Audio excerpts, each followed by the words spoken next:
Hello, everyone. It's the first story of the new year, so let's jump right into it. So we're still in Weird Tales issue number 1, March 1923. This is The Ghost Guard by Brian Irvin.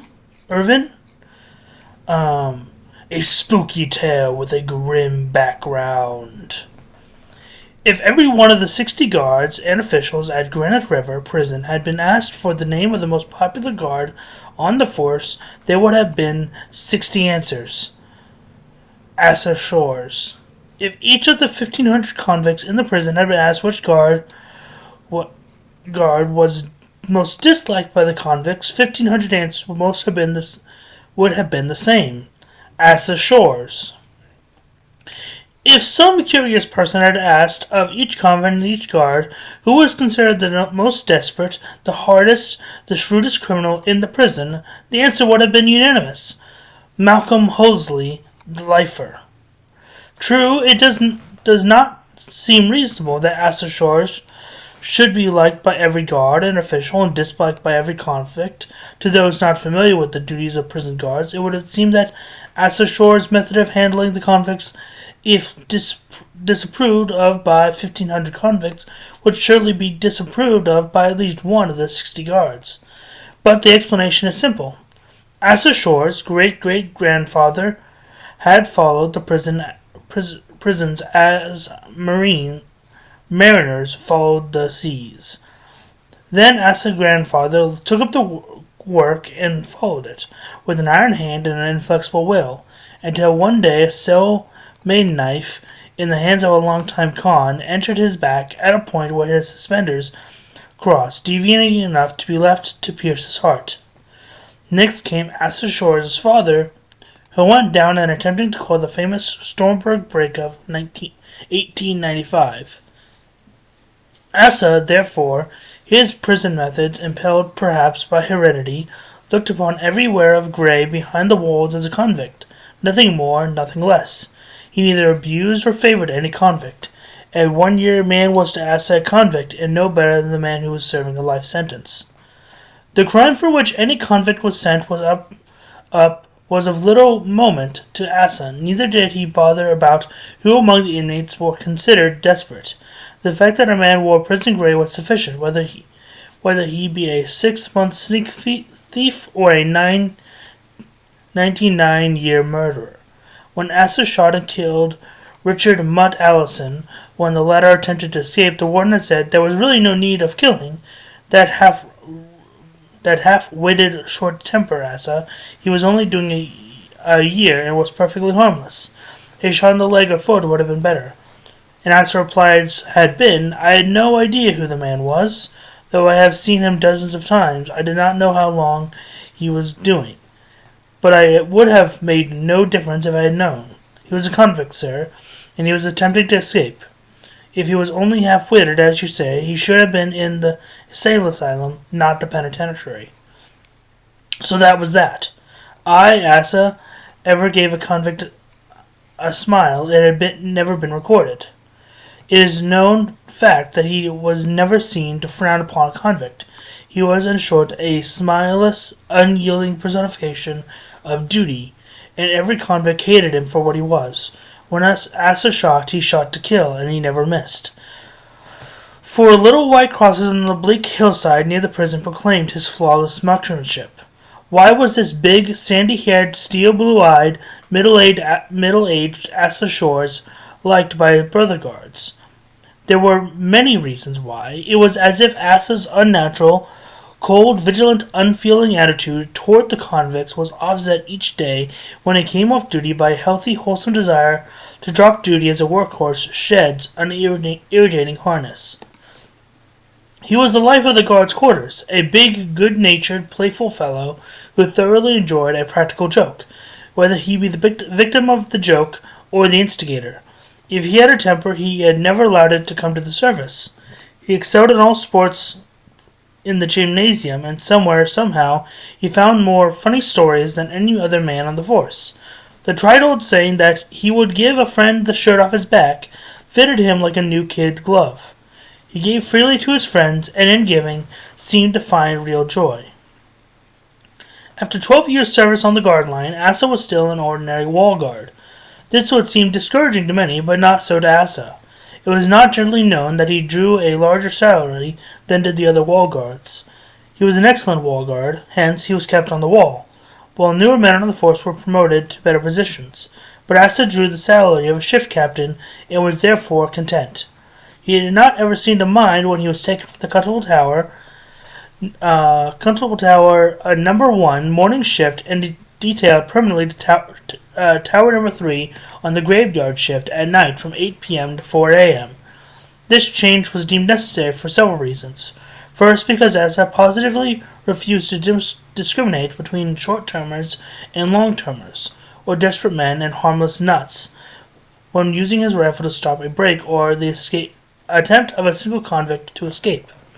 The men being locked in their cells at night, Asa as a night guard would have little opportunity to practice rifle shooting with a running convict as the target. Another reason for detailing him in Tower number 3 was because trouble was expected some night at that point in the yard, and with a surefire Asa on the job, the officials felt that any attempt of the convicts to escape would be promptly frustrated. One of Asa's wholesome habits, when no convict were near him, was singing. It was not singing really, but Asa thought it was, and he shortened the long, lonesome hours at night on Tower number 3 with song, rather, because he knew and sang but one. It was not a late or popular song, and as Asa sang it, it sounded like the frogs that croaked in the marshes at night. I am not going to attempt to actually sing this. You wouldn't like that. I wouldn't like that. So I'm just going to read it. When I die and am buried deep, I'll return at night to take a peep. At those who hated me, I'll ham at their homes and spoil their sleep. Chill their blood, the skin will creep on those who hated me. Not a pretty song, nor did it make cheerful those guards who passed at Tower number 3 when making the night rounds, but Asa loved that song. Yeah, that's a fun, main guy. No nonsense, prison guard, but still knows how to have fun, not complete. Doesn't got a big stick of his butt about it, but, takes his job seriously. That's fair. It was while the wall was extended another 200 feet to make room within the enclosure for a new cell house that Asa shot the lifer, Malcolm Husby. The end wall, extending from Tower number 3 to Tower number 4, had been torn down and the stones moved 200 feet, for the south to be used on the new wall. A temporary barbed wire fence had been erected around the area in which the convicts worked on the new wall.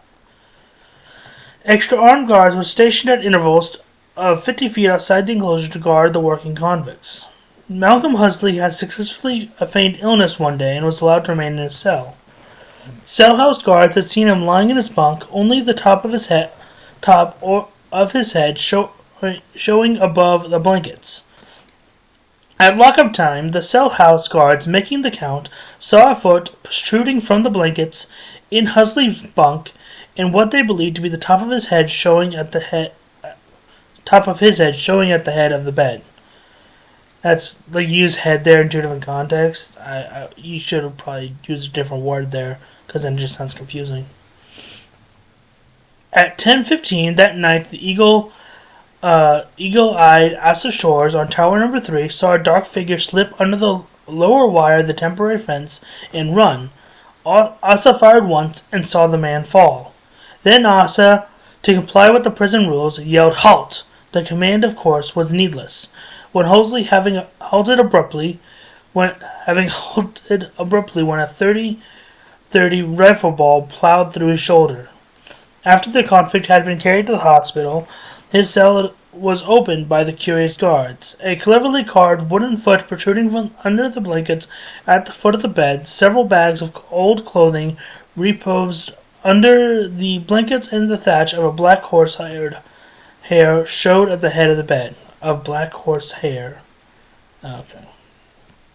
Yeah, if you don't want to get shot, don't try to escape, You're there for a reason. But before Huxley left the hospital, the new wall was completed. Tower number 4, across from Tower number 3, had been torn down, and a new Tower number 4 built on the new corner of the wall, 200 feet further south. On the other corner, across from new Tower number 4, was new Tower number 3. Old Tower number 3 was left standing until further orders, as the Shores remained on the graveyard shift on Old Tower number 3. Well, that's confusing. Like, why would you not just rename them? Like, it's Tower number 3, and there's going to be an old. Like, why don't you just call that, like, it's still Tower number 3, and call the new ones Towers number, there's new Tower number 4, so presumably there's an old Tower 4, so just call them 5 and 6. Instead of new Tower number 3 and new Tower number 4 and old Tower 3 and old Tower 4. I don't know why they would do that. And then if you tear them down, then you can rename them. Whatever. While off duty one day, Asa, prowling about inside the walls, met Malcolm Huxley. The lifer was still a bit pale and weak from the gunshot wound. "One thing I'd like to have you explain, Mr. Shores," said Huxley. "You plugged me in the shoulder, then yelled 'halt.' Why didn't you command me to stop before firing?" "Well, it was this way, Huxley," Asa replied, unsmiling, and looked the convict squarely in the eye. "I aimed at the spot where I calculated your heart ought to be, but the light was poor, and I had to shoot quick. I naturally supposed you were dead when I commanded you to halt, and believing you dead, I could see no reasons for being in a hurry with the command. Sorry I bungled the job that way, but my intentions were good." "But," the scowling lifer persisted, "you haven't told me why you shot before commanding me to halt." "Oh, that?" Asa drawled with a peremptory shrug of his massive shoulders. "That is merely a matter of form with me. I very often, after shooting a convict, yell 'halt' sometime the next day or week. Besides, if you had a nice chance to bump me off, you wouldn't say, 'Beware, Mr. Shores, I'm about to kill you.'" For a half-minute, convict and keeper gazed in each other's eyes. "I get you," Huxley finally said, "but I guess you're right. I have an idea though that my turn comes next, Mr. Shores, and there'll be no preliminary command or argument." "Fair enough, Huxley," Asa replied as he turned away. Yeah, I mean, that's the classic thing with, prisoners and stuff. Like, he's there for life, so he did something, messed up, right? Like, he either killed somebody, or, maybe he robbed a bunch of people, or he did something nasty. So, how much... You don't want to be mean about it, but then he tries to escape, so presumably to do more bad stuff, so, if you yell 'halt,' he's just going to try to dodge and might get away, just shoot him, and that's fine. At last, the big new cell house was completed. Asa wondered whether he would be left on Old Tower number 3. It had been decided he knew that the old tower would be left on the wall, perhaps not used. To celebrate the completion of the new building, the warden declared a holiday and issued orders that all the inmates be given the privileges of the yard that day. There was to be wrestling, boxing, foot racing, and other sports. Asa Shore's sleeping quarters was a low-ceilinged room on the ground floor in one of the towers of the old cell house. Asa had been warned a number of times that his room was not a safe place to sleep in the daytime. Convicts in the yard could enter the room at any time during the day without being seen by the yard guards or wall guards. Through the one door in the room was thick and heavy. Asa seldom if ever locked in. Asa had risen in the afternoon, complaining to himself about the noise being made by the convicts in the yard. His peevishness vanished, however, after a cold wash, and he sang as he stood looking out at one of the windows and brushing his hair. "When I die and am buried deep, I'll return at night to take a peep at those who hated me. I'll haunt their homes and spoil their sleep. Chill their blood, the skin will creep on those who," as the song ended there, entered in a horrible gurgle. A trustee found him an hour later, lying in a pool of blood near the open window. His throat had been cut by a sharp instrument in the hand of a person unknown. Huxley, the lifer, was questioned, of course, but there was absolutely nothing to indicate that it was he who committed the murder.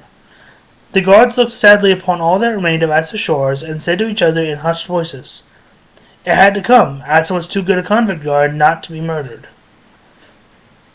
And though the prison stool pigeons kept their eyes and ears open, through each guard became a detective, the murder of Asa Shores remained a mystery. Old Tower Number 3 was closed and the doors locked. There was no immediate use for it. The warden was contemplating the advisability of having the guard entrance gate cut through the wall under the tower. In this case, of course, the tower would be used again. Night Captain Jesse Dunlap sat alone in the guard's lookout, inside the walls at 1 o'clock on the morning following the murder of Asa Shores. Bill Wilton, the night yard guard, was making his rounds about the building in the yard. Captain Dunlap lazily watched the brass indicators on the report board before him. The indicator for Tower Number 1 made a half turn to the left, and a small bell on the board rang. The captain lifted the receiver from the telephone at his elbow and received the report. Tower Number 1, Anderson on duty. All okay. Dunlap merely grunted a response and replaced the receiver on the hook. Presently, the indicator for Tower Number 2 turned to the left. The bell tinkled, and Dunlap again took the receiver from the book. Tower Number 2, Briggs on duty, all okay, came the report over the wire. Then came new Tower Number 3, next new Tower Number 4. From the 3 outside guard posts came the reports, and one from the cell house. Each guard turned in his post number, his name, and the usual okay. All the indicators on the board, except that for Old Tower Number 3, were now turned. Captain Dunlap relaxed in his chair, sighing heavily, and lit his pipe. Lazily his eyes wandered back to the indicator board. The unturned indicator for Old Tower Number 3 held his gaze in utter sadness, gripped him for a moment. Night after night, promptly on the hour, he had seen the indicator for Old Tower Number 3 flip jauntily to the left, and he had heard the tinkle of the little bell on the board. It always seemed to him that the indicator for Asa Shores Tower turned with more pep than the other indicators, that the bell had tinkled more cheerily, that good old Asa Shores report carried a note of cheerfulness that lightened the lonesome watches of the night. Now the old tower was cold. Even his poor old Asa was cold.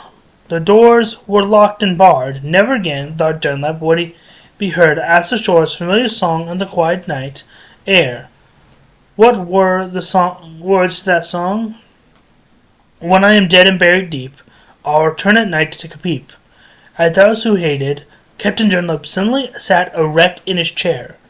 The pipe fell from his lips and clattered on the floor.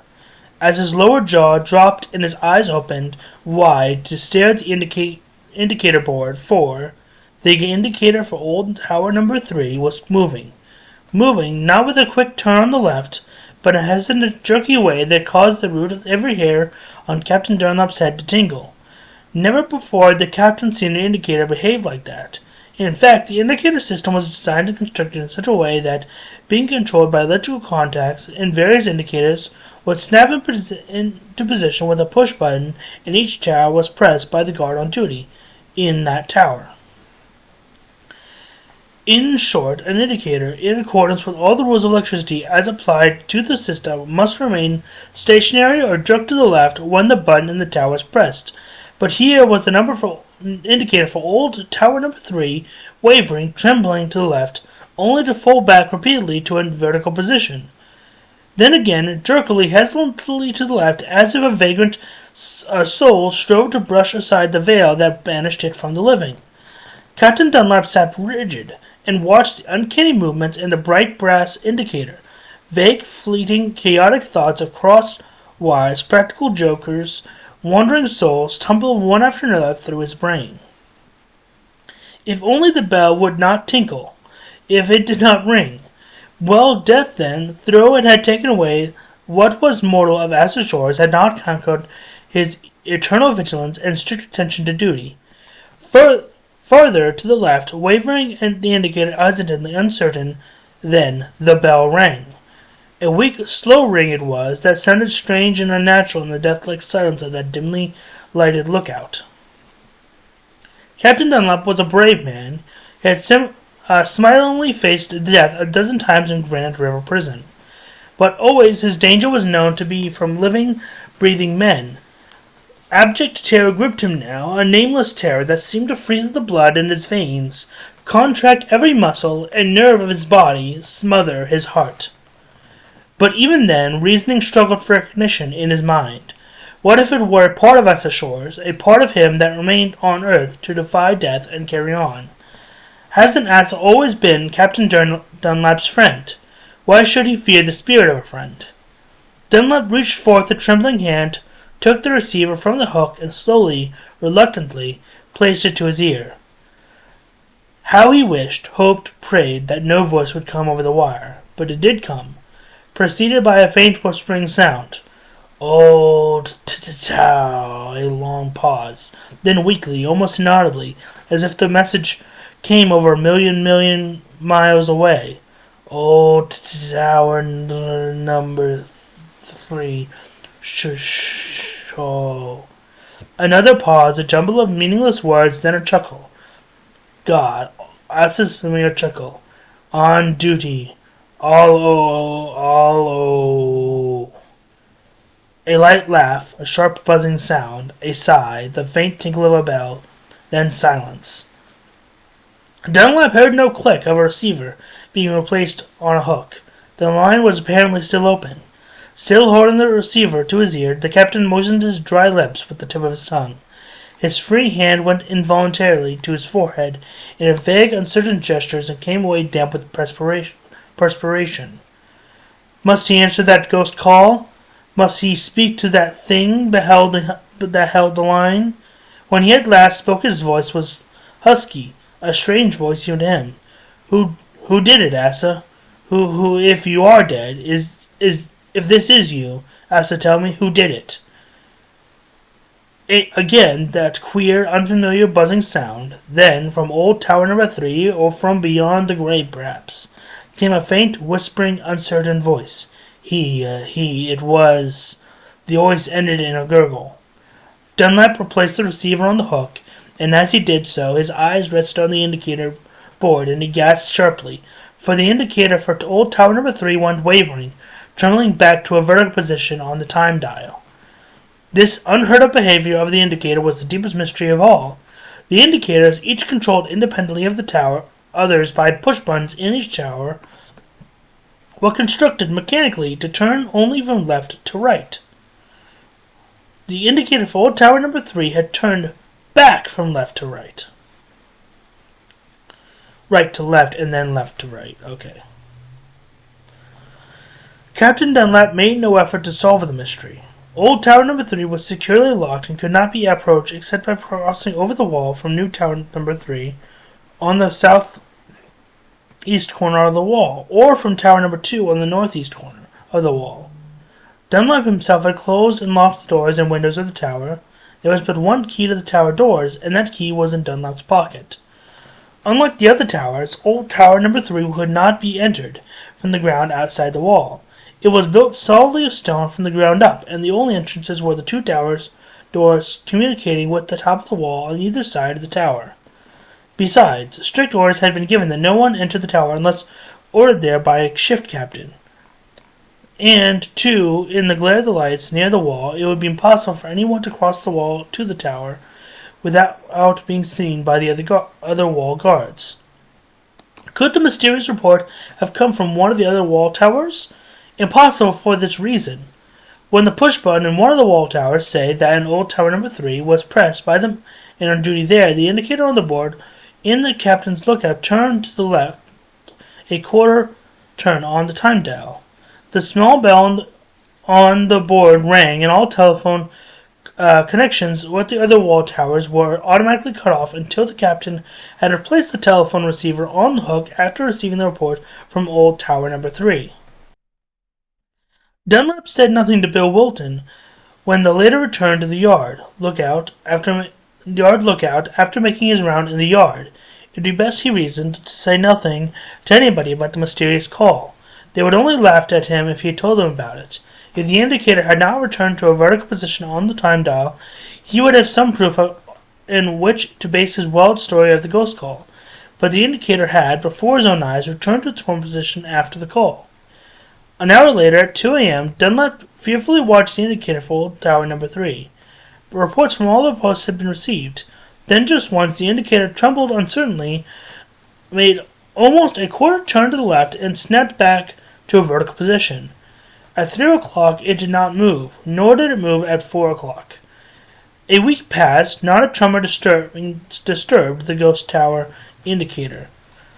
Then, one morning at 1:30 o'clock, an unearthly piercing scream in the cell house awakened half the men in the building and sent the cell house guards scurrying down to call to cell 21 on the corridor, for it was from his cell that the blood-curdling scream had come.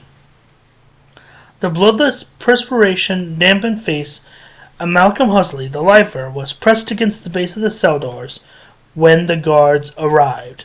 The convicts, continuing on page 184.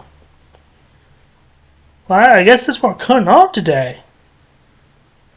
What happened to him?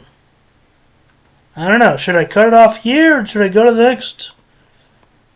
find the spot? I was reading it through. I don't know why they'd split it up like that. In the middle of a sentence, too. Well, I guess that's the end for this. And we'll get there when we get there. But I like the story so far. I'm invested. Cool setup. You know, in a prison. We haven't seen that yet so far. Murder mystery. You got a ghost going on. Though I will say, I've never had any supernatural experiences of this sort. But from what I've heard, it's usually from what all of the ghost stories I've heard, I don't think if ghosts, as we would call them in popular culture, are real, I don't think they're actual the soul of the person trapped on the earth. I think it's much more likely that they're either some sort of fragment or impression of the person, or it's some sort of demon or other supernatural entity. So even if it is somebody, in this case, where you hear this person acting like your old friend after they died, I still wouldn't trust it, because it's probably not actually them. It's either a fragmentary impression of them that only inhabits part of their character, or it's a demon impersonating them to get an in on you. So, there's that. But I'll cut it off here, I think, because, this was very good. And it does cut off here, and I am going through this in order. So, if we were going to skip around, we'd skip around, but, it's not a built-in experience. If I was, I don't know, if I ordered this back then, would I read it straight through? Or would I skip ahead to page 184, like it says here? I don't know, but since it is cut off here, I'll cut it off here. And I thought this is really interesting. I'm looking forward to when we get back here, and I hope you are as well. Well, so, like, comment, and subscribe. Hit the bell, all that jazz, so that you get the notification when that pops up. So I'll leave it here though, and that's goodbye from me, and